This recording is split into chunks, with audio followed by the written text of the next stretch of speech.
Hey, good morning, guys. I hope everybody slept well. It's New Year's Eve. Um, Got to work tonight. As always, problems working at a pizza shop, being the boss. You got to work on holidays. But that's okay. I'm used to it. My family's used to it. So, anyhow, making some fried potatoes up this morning, and I'm going to put some andouille sausage in with it. That's going to be breakfast, probably with a couple eggs. So, I was having some random thoughts about things. I actually even wrote them down because I have a lot of times my memory, for as good as it is at times, is horrible, and I forget things every now and then. It's probably because I'm getting older, but who knows? But I was thinking about where I was talking about the COVID bill and the federal budget in my last video. How yeah, I didn't couldn't really find a whole lot about what was in it, but they're starting to. I'm starting to see some things come out about it, and I this is more of a question, and maybe you guys can answer it. I don't know, but I'm trying to figure out why in bills that need to be passed, or budgets that need to be passed for our federal government, and all governments do this, state, local, um, county government, whatever. They all do this, but why do they add things in that aren't relevant to the bill? Um, in this case, there is a thing called Title 230, which is basically a protection for the social outlets, Facebook, Google, Instagram, Twitter, to where they can't be sued for a third party comment. Now, whether it's good or bad is irrelevant. But basically, it comes down to if I say so and so sucks, they're horrible people, the company did me wrong, whatever, and I post that on Facebook, that company can't come back and sue Facebook for what I say. Which, in me personally, I think that makes perfect sense. Although I'm sure there's probably some bad things in there too. But anyhow, that aspect of it makes perfect sense. Having not read the thing completely, I don't know. But I, I would really like to know why we have to add that stuff in there. You know, it doesn't cost us money, so to speak, because it's not part of our budget. It's just something that goes in there. It's not COVID relief, but yet it's been combined all together into one. So, if you know why, let me know, because I don't understand why that even has to be. I mean, and I know we can do just standalone bills. Nancy Pelosi in Congress put together the $2,000 relief bill, so we could each get $2,000 here in the U.S. I don't know. I don't think I have anybody outside the U.S., but you never know. And it passed Congress, and it's sitting in the Senate right now where it's being held up. So I know it can be done. I mean, even watching her speak about it the other day on the news, yeah, and then on TV, it wasn't actually the news. Afterwards, they shot to the House of Representatives where there were people there, but nobody was talking. Nobody was doing anything. And I know, at least at my work, if we're not moving, if we're not doing something, if we're not being productive, you know, well, it just doesn't work that way. I mean, and maybe I just hit a lull in Congress or whatever, and they weren't really ready yet. I don't know, but that just struck me as weird. So that was one thought I had. And like I said, maybe one of you guys have an answer to that. I don't know about why we incorporate so much into a bill, or in this case, a budget, and why can't they just be standalone and voted on standalone? Another thing I was thinking about was things in the kitchen, mostly the cost of doing things.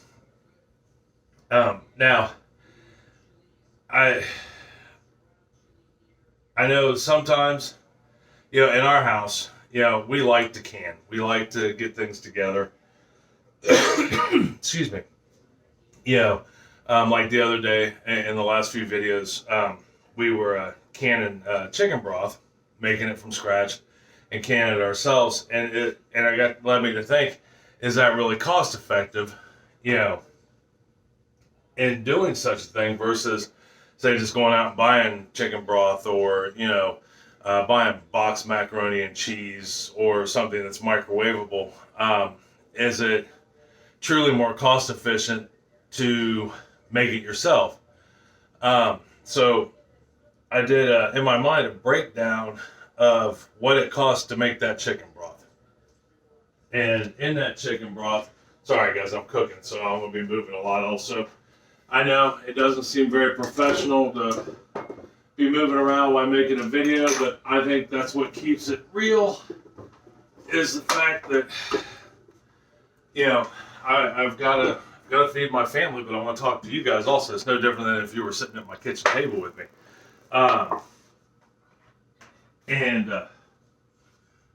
But the chicken broth that we made the other day was, okay, so if you broke down the cost of everything to make it, minus my time, which time is valuable, I got what was in the chicken broth. So what did the chicken broth itself cost? Well, you had the bones and all the little nuances that come with that, because I used 3 of the chicken carcasses to make it with, which my wife, Chris, she hates the word carcasses, but that's what they are.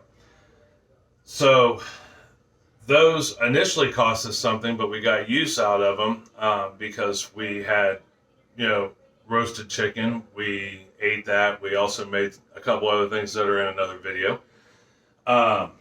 So those didn't really cost us anything. We got our use out of them already. This is like leftover use. It cost us 2 bay leaves, some salt and some pepper.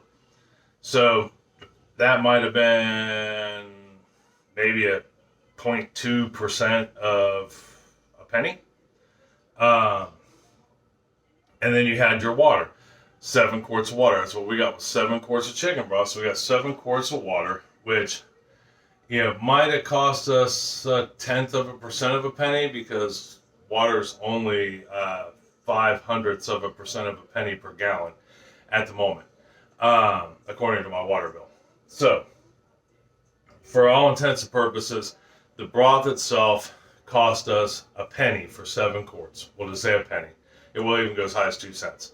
So we'll say 2 cents per quart. So even if it was 2 cents per 7 quarts, just to make so far. And we can even go and say it just cost us a penny a quart, which is way overinflating it, but we'll just say that for whatever reasons. Okay, so we've got 7 cents worth of product in a pot. Now, we had to cook that pot.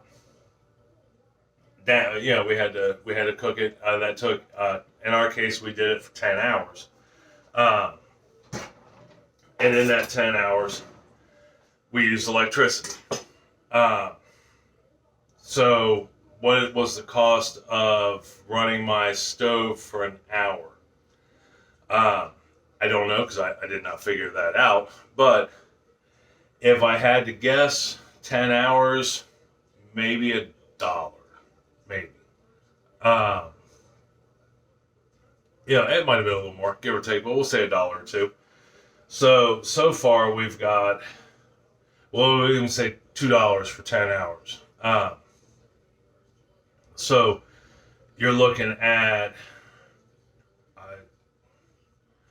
right around, well, we'd be at $2.14 so far to make 7 quarts of chicken broth. Now you add in the cost of the jar, which jars brand new at the moment. They used to be so much cheaper, but because of the pandemic, things got a little more expensive, and they were about $1 a jar. Now, but here's the cool thing: the initial expense on jars, can be quite pricey. So I'm gonna cut up potatoes while we talk. But this isn't the first use on these potatoes or on those jars. Potatoes. See, there we go. On those jars, this is actually the second round. So this go around, the jars only cost me 50 cents. I figure they deplete by half every time I use them. So the next time I use them, they will have only cost me a quarter. Eventually, they won't have cost me anything. So we're at 50 cents a jar now. So now, and it was 7 jars. So that's what, $3.50? Yeah, $3.50 plus the 14 cents plus $2. So we're at $5.64. And that's it. I mean, okay, so you could say, well, what about your time? Oh, I forgot processing. So after we got 10 hours of boil down time in, which in reality that costs you nothing in time. Unless you were sitting out here the entire 10 hours, but let's be honest, I know we weren't, because it's just simmering. It's simmering for 10 hours. It's on number 2 on my stove, which is simmer. And we went on and did things throughout the day. So really, it costs us nothing in time to make the broth. The only place it cost us in time was the hour and a half that we had to pressure can it. So, but we'll say 2 hours with, warming the water up and actually pressure canning it, with that, you have to stay with it, like I talked about in my last video. So that cost you an hour and a half of time, but were you productive in that time, or were you just like me and just sat at your kitchen table and didn't really do anything? So you have to add that electricity in with the processing of it. Yeah, so what's that, another, we'll just say $1 for, giggles. So we're at 16, we'll just say $16.50 to make 7 quarts of chicken broth. Now, chicken broth at the store is, I want to say, it's been a minute since I bought it, but it was like $3.50 a quart, at the grocery store.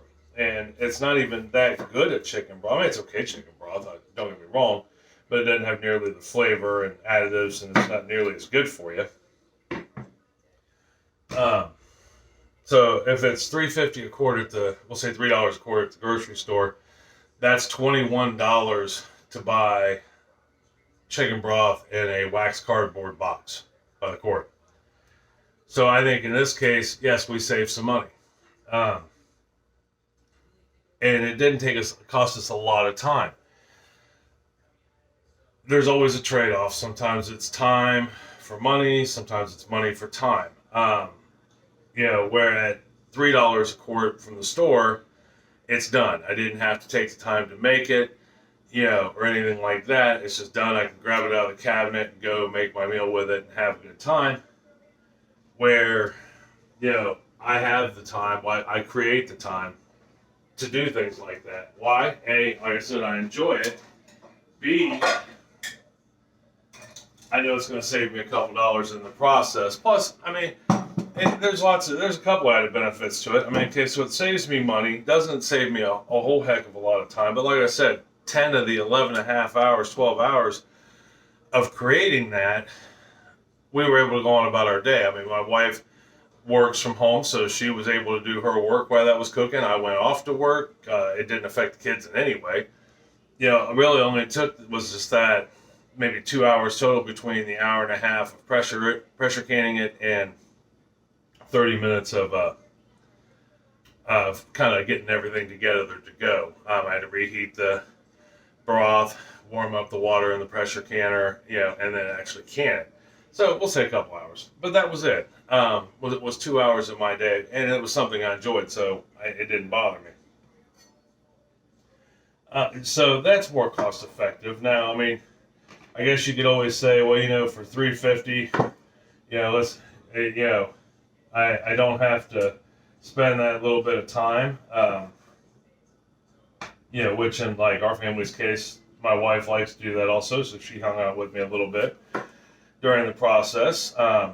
She helps me, with canning quite a bit. I help her with canning quite a bit. We do them both. But, is it easier to buy the wax carton and heat it up in the microwave or whatever if you're just going to drink it, say you're sick. I guess it comes down to what's important to you. If you're very busy and you don't have time to cook, and the microwave may be your thing. Going out to eat might be your thing, but I'm here to tell you, with a family of four, figured this out the other day. I spend $450 at the grocery store every month feeding our family, because we don't buy things like pizza rolls, we don't buy Hot Pockets, we don't buy chicken nuggets, we make all that stuff. So, but I spend $450 a month at the grocery store. Our electric bill, which is our biggest bill, is right around $400. So, which means every month between electric and groceries, I spend $850, and that's to take care of four people. So with four people, if we were to say eat out every day for a month, well, we'll just say a week, and it costs us $30 a meal, and let's just say we skip lunch, okay? So it costs us $60 a day to feed four people. That's like a trip to McDonald's in the morning, and Wendy's at night, or pizza. I mean, we had pizza the other night. It cost us $45, which is like our once a month treat. So if you spent that twice a day eating out, family of four, that's $90 a day. That's every 10 days you're spending $900. Well, in a 10-day time of eating out, we have already spent what we would spend in a month on our electric, which takes care of everything. That's laundry, that's lights left on 24 hours a day, from kids, that's, that kitchen light behind me being on all the time. That's everything. We would spend in a month just eating out twice a day, well, even if we ate one time a day out, I mean, every 20 days, that would still be $900. So it's cheaper. That's what it comes down to. That's the brass tacks. It does take a little effort. You may have to spend a little time with it, but like we do, we can white meat chicken, dark meat chicken. We do a pulled pork, barbecue and otherwise. We can hamburger. So that way, like, my wife has to work over, if Chris has to work over, and I get home, the last thing anybody wants to do is spend hours in the kitchen. So I can go downstairs and grab a quarter hamburger, and boom, we got sloppy joes in like 5 minutes. Nobody even has to heat up the stove long enough to cook the hamburger now, because it's already taken care of. So there's a lot to that. And we do that, and I take the time on my days off or whatever to do that, just so it is quick and it's still cheap, or cheaper.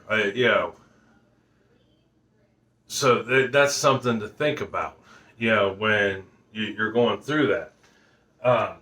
Okay, so another quick thought. That was my main thing. Think about what you do before you do it. I mean, a lot of people are finding that out because of the pandemic, which is why, everybody started growing gardens, and all of a sudden you couldn't find jars, you couldn't find lids, and it was kind of a cluster there for a minute. But it's getting better. So I mean, never mind the fact that it's cheaper, it's healthier for you. When we make stuff from scratch, what's in it. There's no preservatives, there's no additives, there's no chemicals. none of that. I mean, because everything that you buy from a store that's not fresh has to have some preservative in it in order to keep it on that shelf for a minute of some sort. I mean, that's just the way it is. Um, like even cream of mushroom soup, things of that nature. We Yeah, you can make all that powdered with dehydrated mushrooms. And you don't have nearly the chemicals in it to go to it. All right, so anyhow, real quick on how to fry potatoes, at least how I fry potatoes. I've got my cast iron skillet, which is amazing. I put about a 1/4 inch of oil in it at most. This go around, I'm using red potatoes. They fry up better. They look nicer. Plus, when it comes to canning, these are probably a little easier to do than russets. Russets, like I've said in a previous video, a lot of starch in them. They can make your stuff cloudy, leave sediment on the bottom. Still just as good, but they're a little more work. Where these, not so much work. So it's less time, less work, and you still get a good product. I heat it up. I let them fry for about, I don't know, maybe 5-6 minutes until they're golden brown. And then I'll take them out. And, well, golden brown and fork tender. That's the other key, because depending on how high you have your oil, now in my oven's case, or my stovetop's case, it's on 4. And that I know is a good, for me, a good temperature to which I don't know exactly what the temperature is. I'm pretty sure it's right around 350 degrees. I just know when the oil in my pan starts to shimmer, like it's moving. Well, I mean, because it kind of is moving. But you're not smoking. That's the important thing. Took a long time for me to figure out how to cook with oil or cook bacon and not have my kitchen filled with smoke. You just got to find the right temperature on your oven, because every stove, much like every oven, is different. Just because it says it's 350 in your oven doesn't mean you set it at that. Doesn't mean it really is. Ranges are different. This is a newer oven to us, and our last stovetop oven combo was completely different the way it cooked than this one is. I like this one though. It's nice. All right, so I put those in there 4 or 5 minutes, fork tender, golden brown, and then I will pull those out, and I will dump the oil out. If the oil still looks clean, I'll leave and reuse it. I'll pour it into a glass jar. If it's still clean, oil is reusable as long as it is clean. You don't want one that's got a bunch of crap in it, or it's dark in color. It gets to that point, it's time to get rid of it. Which when I get rid of it, since it's in this case vegetable oil, I use corn oil and peanut oil. They won't hurt the ground, so I pour it into my flower beds. They don't hurt my flowers. They don't hurt the soil. It's not toxic. It's natural. But then, anyhow, I put my sausage in there, fry it up till it gets some crispy bits on the pieces. I cut it into little round chunks, or sometimes I cut it into slices. But anyhow, till it gets a nice crisp to it, maybe 4 or 5 minutes. Then I dump the potatoes back in, add a little salt, a little pepper, and we call it potatoes and sausage. And I'll probably follow that up with, at least in my case, not everybody here likes eggs over easy, but I want a couple eggs over easy, and I may do some scrambled eggs for the wife and kids, and we'll take it from there. Anyhow, all right, I love you guys. I have rambled on way too long, but these were all thoughts I had. So I love you. I will talk to you later. Have a great day.